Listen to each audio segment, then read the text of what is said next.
слышали в тот день, когда Гагарин полетел в космос, потому что у нас там не было ни радио, Вид ни на света. реку Днестр. Приезжают родители уже с газетами, смотрите, что про вас Вадулу и пишут, что про вас вода говорят. городок. Вы же первого космонавта встретили. Рите Нурскановой было 5 лет, когда в 40 километрах от Саратова они вместе с бабушкой первыми в мире увидели Юрия Гагарина, сразу после его возвращения из космоса. Он провел на околоземной орбите 108 минут.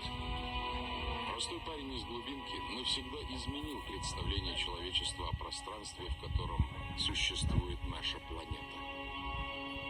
12 апреля 1961 года.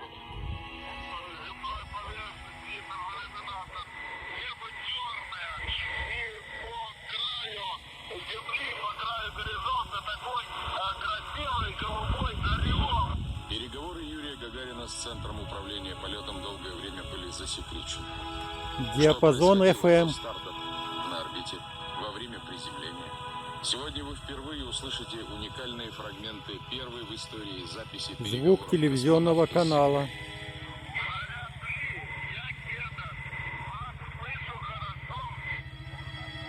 Эти переговоры позволяют в деталях восстановить все происходившее во время первого полета человека в космос.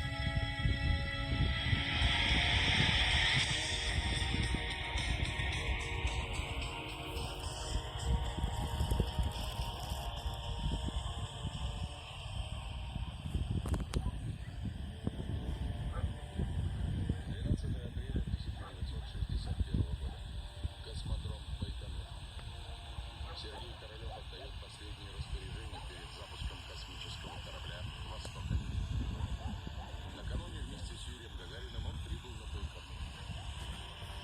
Вот я как раз здесь на Байконуре, возле того домика, в котором Юра ночевал перед стартом. И таких домов: один Гагаринский дом и второй Королевский дом.